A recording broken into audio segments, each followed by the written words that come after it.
The main threat to individual freedom came from the state, and he joined those calling for its overthrow. He was always very revolutionary, ahead of all the revolutionaries. You got to read it's total liberty, it's total revolution all the time, revolution for everything. Et à partir de 68, lorsqu'il découvre, lorsqu'il proclame que le Parti communiste français est un grand parti conservateur, c'est une espèce de libération par rapport à cette espèce de terrorisme marxiste qui pesait sur lui et dont au fond il n'avait rien à foutre. Donc il évacue le marxisme en 68 et il rejoint sa vérité qui est celle d'une sorte d'anarchisme, je dirais. Sartre, the man who had felt free in a German prisoner of war camp, now felt profoundly unfree in Charles de Gaulle's France of the 1960s. He started to lend his name to various militant far-left causes, and even became the editor of the extremist newspaper La Cause du Peuple. He was arrested on several occasions, but always released without charge. As de Gaulle himself put it, one does not imprison Voltaire.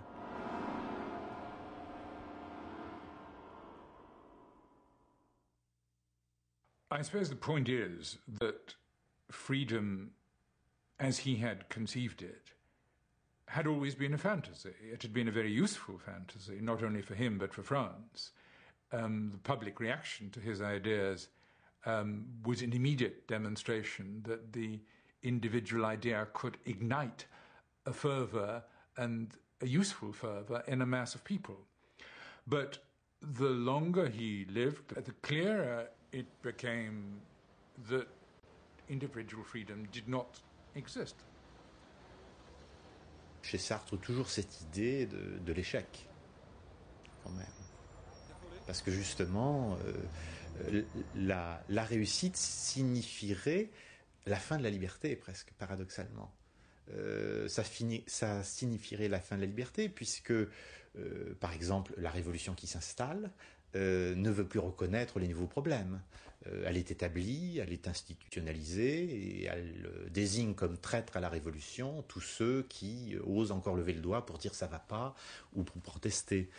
Donc d'où ce style chez Sartre d'une certaine façon, d'une sorte de révolte perpétuelle. As Sartre's ideas became more extreme, even his supporters found it difficult to follow him. In the 70s, Sartre made himself the advocate of social violence, which was actually a counter-violence to the violence of the government. And he went so far as to support the terrorist attack on the Olympic Games in Munich, with this argument that terrorism is the atomic bomb of the poor. The only weapon available to the Palestinians is terrorism. It's a terrible weapon, but the poor and the underdogs don't have any other weapon. Violence exists.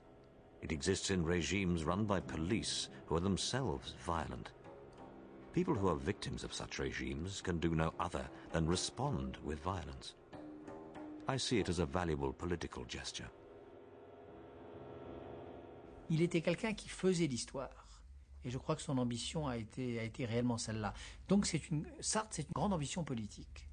Une ambition politique ratée, peut-être, une ambition politique qui a connu des heures et des malheurs. Mais enfin, une ambition politique. Je veux dire par là qu'on ne peut pas dire... I mean by that you cannot say that there is on one side the philosophy and on the other side the politics. You cannot separate them. You cannot... and if you consider, for instance, that Sartre made only bullshit with politics, you cannot save the philosophy. You cannot, there is not two Sartre. It is the same one.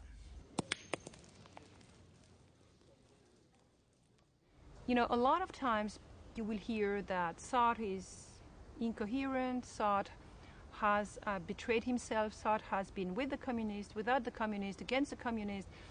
I mean, that he misunderstood this, misunderstood that, he made mistakes on this and that. I mean, I don't think that is very important. It's an attitude. It's do not take anything for granted, criticize it, attack, find your own way. He would say something wonderful. He would say, I think against myself.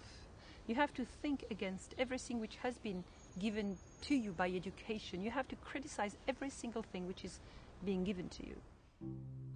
Sartre spent his life testing the limits of traditional thinking. But at the heart of this philosophy is one deceptively simple question. If human beings are truly free to do anything they want, how are we to live our lives? Sartre never did find a convincing answer to this question, but he was never less than unflinchingly honest in the attempt. Il va faire une critique permanente des valeurs pour essayer de fonder philosophiquement la valeur de la liberté. Et ça, je dirais qu'il n'y est pas véritablement arrivé. C'est-à-dire qu'il est arrivé en nous montrant par le chemin qu'il a fait que la liberté, ce n'est pas un but, ce n'est pas non plus comment dire, un moteur, quelque chose qui vous anime, c'est une action. L'important, ça n'est pas tant la liberté, c'est le chemin qu'on trace soi-même pour y tendre.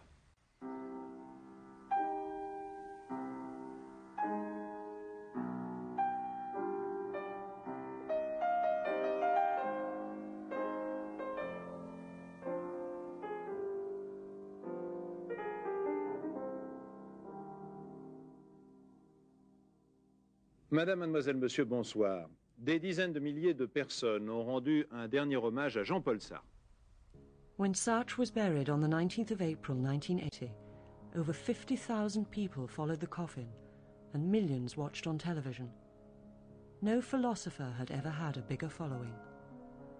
When he died, somebody said, now that he died, we've lost a compass, because we will not be able to say to ourselves when something important happens, what does Sartre think about it, you know, which used to be the way we would behave. So basically, he would be an ethical compass. Cette habitude de se mêler de ce qui ne le regardait pas, cette façon